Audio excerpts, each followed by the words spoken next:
Hey y'all, it's me, Megan, and welcome to my channel. I'm a homeschool mom of two, and today I'm going to be taking you on a tour of our homeschool room, our homeschool spaces, because we actually homeschool all over our house. But we're going to focus on the room that I guess we could call our homeschool room slash entryway to our home slash office slash used to be a playroom. I don't know, but I think you're gonna love it. Also, I recently decluttered this space for the third time in 4 months since we've been here. I just really love to declutter, and this is a downsized space from where we used to be, so we needed to get rid of a bunch of junk. So that being said, I have made this a more of a committed homeschool space. I really took all of our narrative play toys like our play kitchen or doctor's office or things like that, and I moved them upstairs to the girls' rooms, and this space is really for reading, creative building play, Montessori works, things like that. So this space is also narrow but long. So one end is my office space and the other end is for the kiddos. Just to let you guys know that, because optically it's a little bit difficult to take you on a tour. All right, anything else? Oh, one last thing. What I really love about this space, which I suspect used to be a porch that was then enclosed, is that there is a ton of gorgeous light all throughout the day. And so I think the kids are really getting the benefit of that magical, I don't know, good lighting just makes everybody feel better, right? I know it makes everybody look better. Okay, let's go. As soon as you walk into our house, you are in the space that we call our homeschool space. And on one side, of course, is where the kids hang out, take out their works and read, and on the other side is my space. It's just a little difficult to show you guys in one shot. In this corner, I have tried to create a nice little reading nook for the girls. So up in the window goes our library books that they picked out for the week. Those are easily accessible to them to peruse. And I got this lovely floor cushion from Walmart, and I have 2 more coming, as well as some pillows for them to cuddle up. This space will get more cozy as we go, so we get more floor cushions and pillows as well. Over in this corner, I keep our art easel with the chalk side out.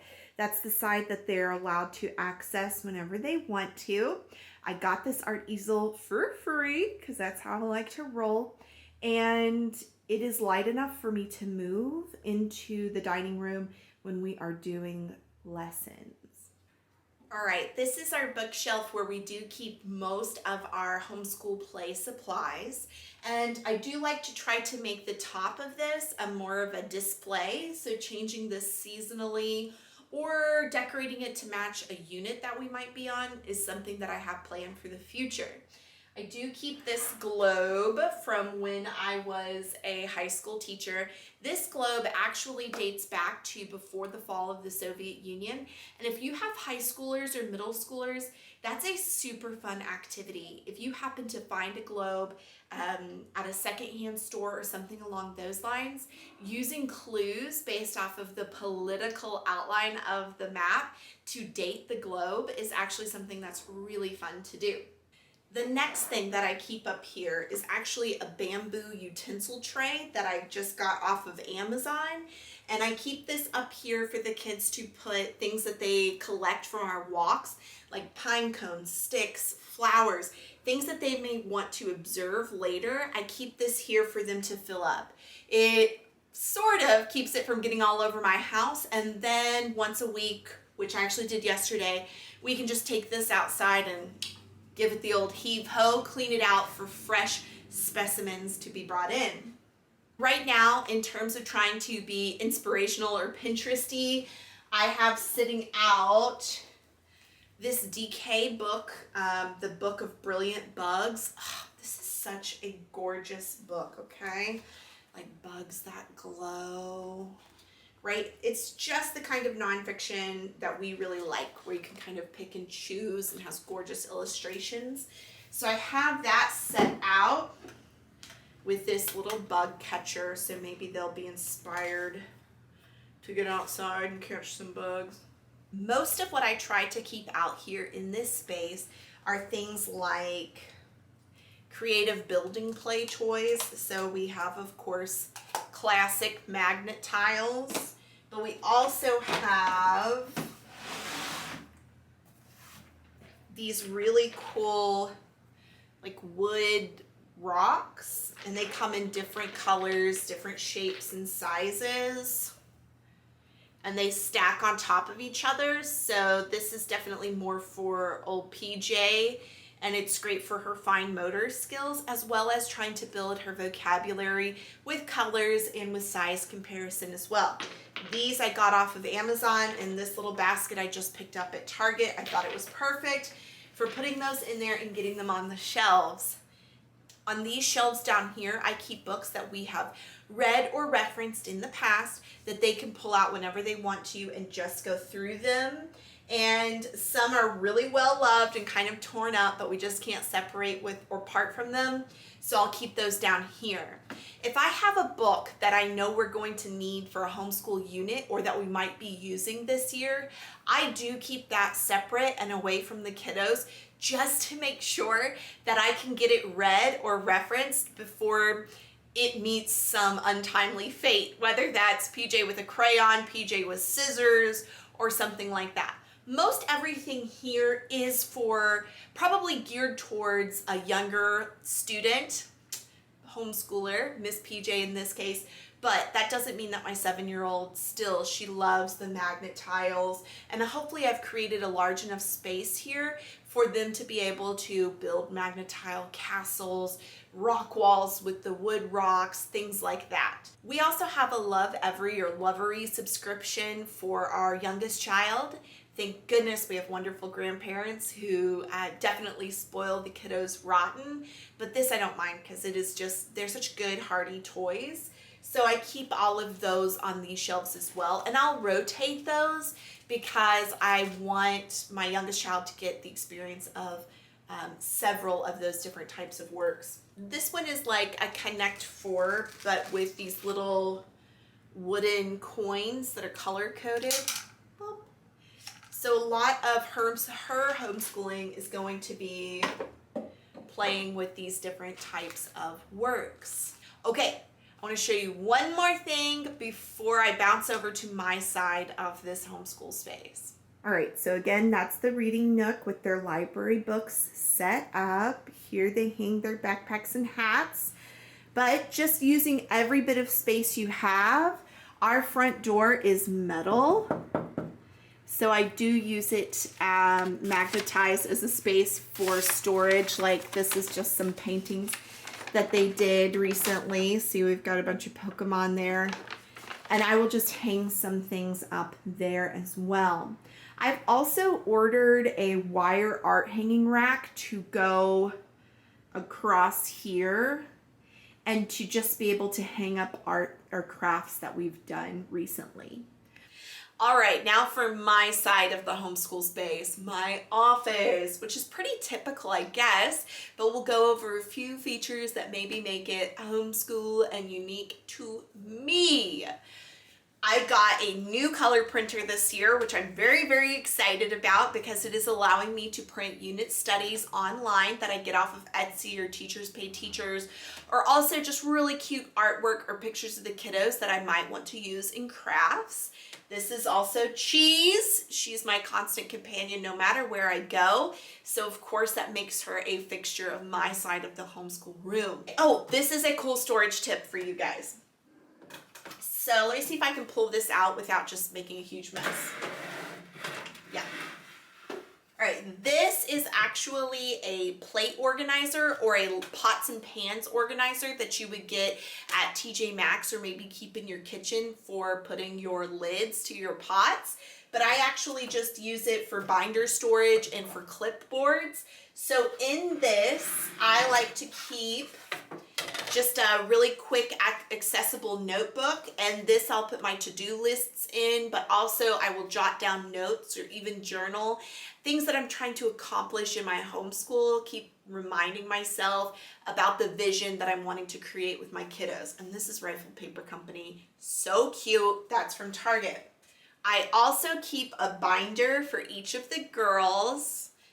This one says Patsy Jane's School Memories on the front of it. This is the color printing that I'm talking about. I bought this pack off of Etsy, and I will link the creator below because she did such a good job. Anyways, she created these templates that you can use for each grade that your kiddo's in, and these aren't specifically designed for homeschool, but really easy to use. And so this one was first day of preschool, and we filled out some things about Miss PJ, and there's a place to put a photo. I just need to print their photos and put them in there, and I let PJ color all over it so it has that unique preschooler flavor. And then it also has a last day of preschool, which doesn't have anything filled out yet, obviously, but I wanted to put these in binders so that I can put examples of the girls' best work or best memories from the year in this binder behind each grade's first and last day, which I think will be really, really cute when all is said and done. This binder just has our current unit work in it, and right now we're lightly doing a unit on ecosystems, and I got this unit off of Etsy as well, which I can link below.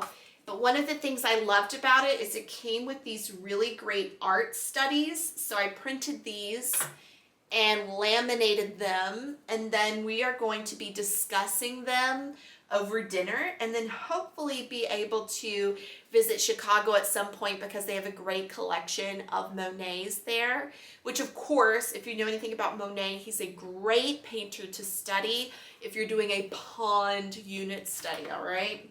And then in these bins back here, I like to keep current books that we are referencing, and future books that we are going to be referencing. These are just things that I like to keep on hand when I sit down to do my planning for the week. I want to make sure that I can just grab those and they're right on hand. So this is my handy dandy IKEA cart, right? I think a lot of us have this, or we've seen it on Pinterest. I keep all of our core subject work in here. So like this is our science curriculum that we use. There's our history, there's our math. I keep that in this cart because I can easily wheel it back to my desk to do planning and go over materials, and then take it into the dining room, which is of course where we do anything that requires a pen, pencil. We usually end up doing at the dining room table. Before we wrap up this tour of my homeschool spaces, I do want to show you a few other areas in the house that I keep our homeschool stuff. Of course, this is, I guess, our homeschool room, but it's kind of sprinkled throughout our house, so I'll take you to a few of those spaces as well. Let's go. So this is our homeschool bulletin board that I keep in the dining room. It just has our calendar, I almost said map, some things that go with our unit study, and then I keep a pretty basic weekly schedule for my oldest daughter that can be, it's just dry erase. So we'll erase that and redo it each week. Just lets her know what's up and coming. This is part of our pond unit study as well as this, which comes with the unit, has some information on pond animals. So I laminated this and put it on a ring, and I just keep it right here because the pond that's part of our unit study is near our house. So when we walk, we can just grab this and go check it out. All right, it's also laundry day, so excuse this, but underneath our coffee table, I keep dun, dun, dun, dun, just a basket of things that we can reach for or the kiddos can access themselves. So we have a poetry book, another book about weather questions, poppets, which are so cool, by the way. If you don't have a poppet, get a poppet.